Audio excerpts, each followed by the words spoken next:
My belongings will be delivered to your house next week. Accept them all, okay?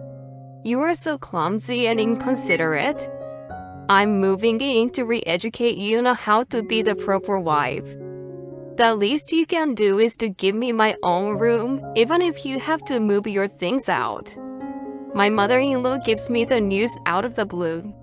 Moving? Re-education?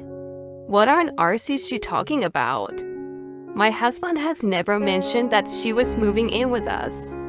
Anyway, who does she think she is talking about re-education? She doesn't care about my feelings and really moves in the week after. When she sees her son in the house, she screams like Munch. This is when she comes to know who really needs to be re-educated. She also realizes that there's no house for her to live in. Because my real home is. I was a working wife who had been married for 3 years. I met my husband Marcus through a friend, and we hit it off right away. After 2 years of dating, we got married. We were both working. We've lived alone before, so both of us were capable of doing a full range of housework. After we got married, we decided that whoever noticed it or had free time would take care of it. This policy seemed to suit us better than a clear division of chores.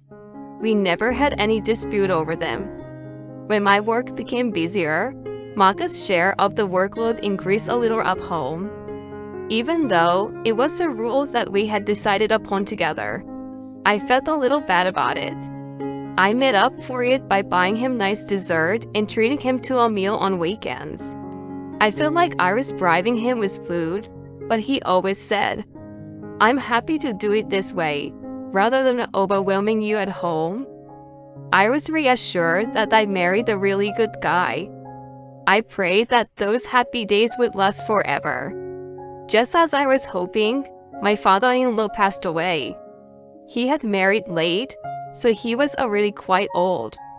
It was sad, but Marcus accepted it as inevitable to a certain extent. For my mother-in-law Louise, who had been with him for many years, it was not that easy. She must have felt so lonely after the sudden loss of her husband that she struggled to be alone and began to visit us frequently. On weekdays, she came over after we got home from work. On weekends, she sometimes showed up in the morning. To be honest, it was a little hard for me to entertain her from the morning on my days off. Although I was quite tired from work, I couldn't neglect a grieving mother-in-law. I was determined to help her heal and recover as much as possible. As she continued to rely on us, I noticed that the reason for her visit had somehow changed. In the beginning, we just chit-chatted over meals and drinks. We talked about the news, my work, how I was getting along with Marcus, etc., etc. I was not sure if it was appropriate to mention my father-in-law, but sometimes the conversation unexpectedly turned to him. She sometimes shed tears, and I quietly stayed beside her. However, she started focusing more and more on me as a wife. Getting unwanted advice would have been better than the criticism. The inside of the refrigerator was not well organized.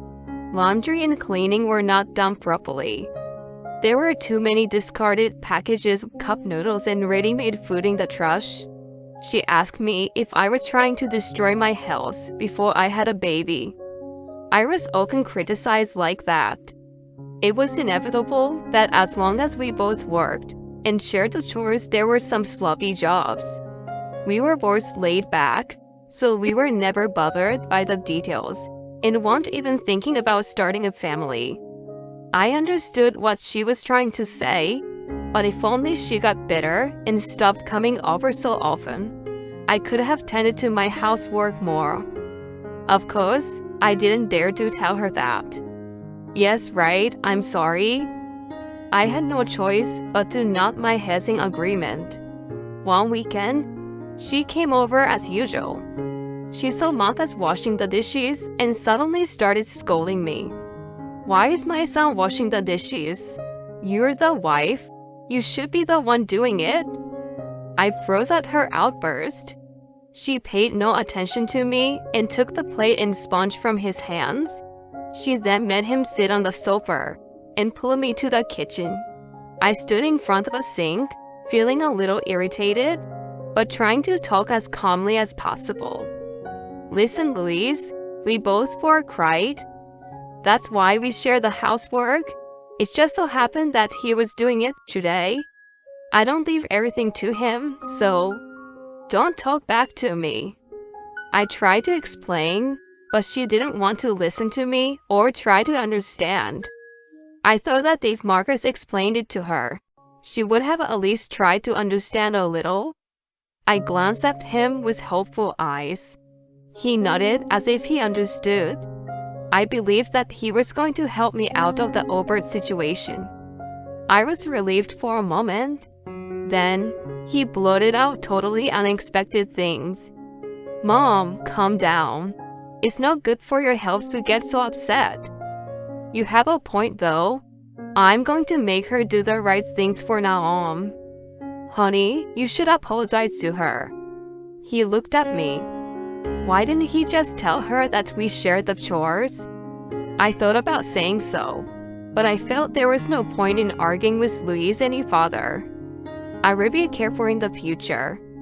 I apologized and put the matter to rest. I asked Marcus what he was up to after she left. No matter how much I told her about our rule, she wouldn't have listened to me as long as she saw me as a bad wife. If he had told her, she would have listened to him.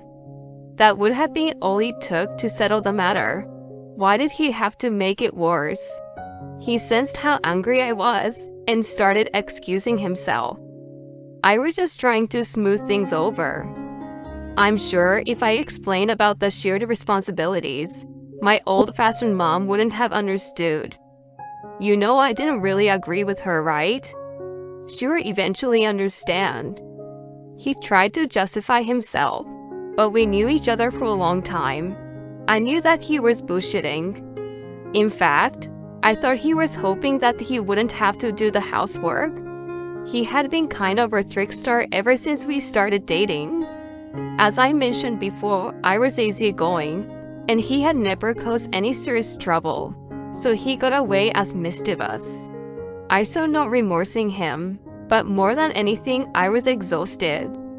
I decided to swallow hard and assumed that he wanted to show his mother some dignity. Well, we had been sharing the workload so far. Things would have been back to normal the next day. I had such faint hope. However, since that day, he had started to ignore his share of chores blatantly. We never specified which one of us was in charge of what, but he stopped doing them like he used to. I thought he might have been sulking because I had confronted him about Louise, but that was not the case. He was neglecting our home, so I gave him a warning. Unexpectedly, he responded, "Oh, I'm sorry." He agreed with me. I thought it was normal to be lazy sometimes. Just when I was telling myself that, Louise showed up unannounced the next day.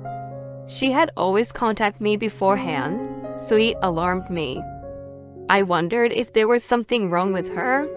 I was concerned, but what she told me was completely different. "I hear that you still haven't learned your lesson and haven't done any housework. Don't you even want to feed your husband something good? Marcus tells me he hasn't been eating homemade food lately because you don't cook at all." I immediately glared at him. Had he snitched on me that I had won him? No, it wasn't my fault in the first place, so snitch wasn't the right word. He didn't want to do the chores, so he was trying to make me take all the blame. As a result, she started coming over more often than before, and he stopped doing anything altogether. I even had to take over the things he was supposed to do when he got home before me. If I wasn't so busy at work, I could have handled them with ease, but my work was still hectic. I had to cut down my sleep to get everything done, and was getting physically exhausted. I knew that I was going to collapse if I continued like this, and decided to talk to him again. Unfortunately for me, his work had become busy around that time, and we could not have a proper talk. I thought it was inevitable if it was work, but his schedule was outrageous. It was normal for him to come home well after midnight during the week. On weekends, he worked all day long, and in the worst cases, he stayed overnight at the office, saying the commute was a waste of time. Just the other day, I was thinking of discussing Luis, but then I was worried that he was overworked. When I saw him at home, I asked him if he was okay. He replied without a trace of fatigue, "Yes, I'm fine." I was relieved to hear that, but I thought he looked too energetic. If he was working that hard, he should have shown a little bit of fatigue in his appearance. I wondered how he had so much stamina. I was truly perplexed. If his company was making him work as much as he did, they might have been violating the fair labor standards. I decided to talk my colleague. Her family member worked for the same company as him. When I told her about the way Marcus was working, she looked at me puzzled. It is indeed a busy season right now, but I don't think they have to work that hard. It may vary from department to department. Even so, they're very strict about hours nowadays, unlike in the past. In other words, Marcus' hard work was not a complete lie, but it was not completely true either. I had a hunch. He didn't come home from work. I was also busy with mine. Because of my frantic life, I could not keep up with the housework. The house was in a miserable state. I was supposed to get a day off the next day. If I spent the whole day, the house would have been back in order. That was my plan. But then, Luis showed up to my dismay. What in the world happened in this house? The moment I entrust you with the housework, it becomes like this? No wonder my son has been doing it. I have been telling you that we share. I was about to explain again, when I realized that there was no point in arguing with her. As I was hesitating, she made a gesture, as if she had just thought of something. "I'm going back home for today. I just remembered something to do." She headed for the door. I was ready to be scolded, so I felt a bit deflated. If the monster had gone away by itself, I had nothing to complain about though. A few days later, she declared something frightening. "Hello? My belongings will be delivered to your house next week. Accept them all, okay?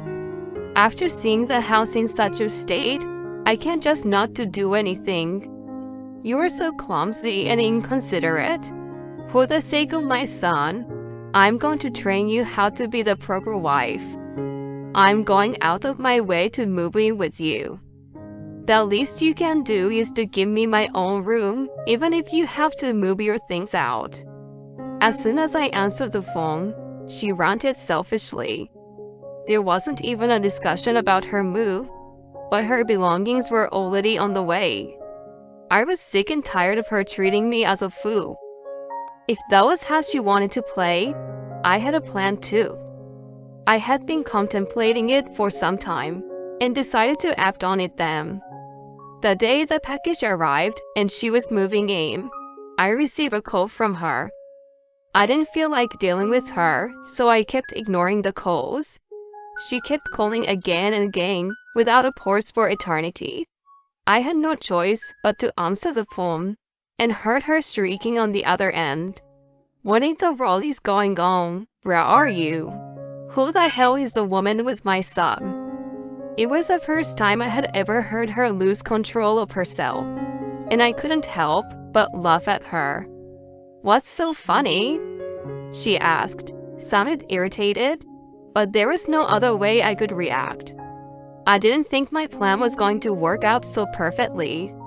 I was not home that day. I told Marcus that I was going to see my parents for a couple days. I expected that he was going to bring his lover into the house while I was gone. when there was a discrepancy between his busy schedule and the information from my colleague. I asked a private investigator to look into his whereabouts. It turned out that he was having an affair with his younger colleague. On weekdays, he used the company car to drive back to our house with her. On weekends, he was going to hotels near and far from home. He was even getting paid overtime for working after hours to make up for the time he spent cheating on me. There was no way that such a man wasn't going to have the woman over while I was away. He was probably planning to have his way at home until he was drained out. But Louise and the movers arrived. I wanted to reveal the debauched and sinful son to her. That was my plan. I told her all of that. She was in total shock. I could only hear her making gasping sounds. It was a pity that I couldn't see what kind of paste she was making. By the way, I was not with my parents. I was actually visiting a realtor to sign a contract for a new house and cancel the lease of my current one. I was in the middle of it when I got a call from her, and my realtor was patiently waiting for me to finish. Listen, Louise, I'm busy canceling the lease for my house and stuff, so I will cut to the chase. You made a fool of me and told me that I needed to be trained. Do you realize who really needs it now? And you insinuate that woman do the housework? Who do you think pays the rent of that house? Me. He shared the housework because I was busier and made more money than him. Oh, but he's busy shaking his hips for another woman now, right? Well, I can care less. As for divorce and alimony, my attorney will contact him at a later date. Don't get in touch with me ever again. I was about to hang up the phone and heard her sobbing and pleading with me. I just terminated my lease of my old house. Where am I supposed to go if this house is no more?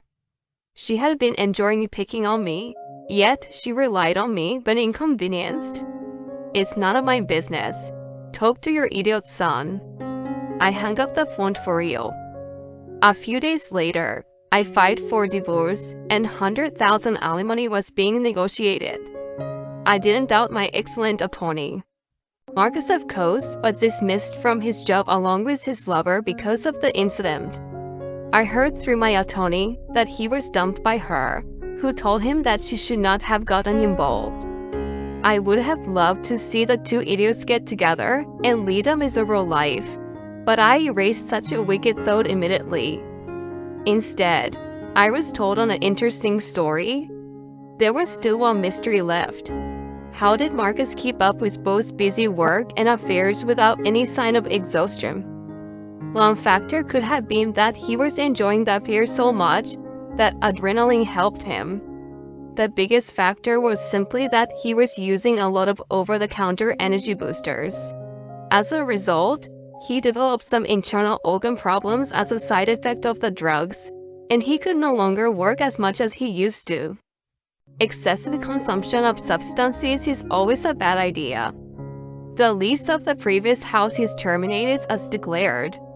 Marcus and Louise don't have the means to keep living there. I don't know where or how they're currently living, or even if they're still alive. They don't matter to me anymore. I am more excited about my new life of freedom.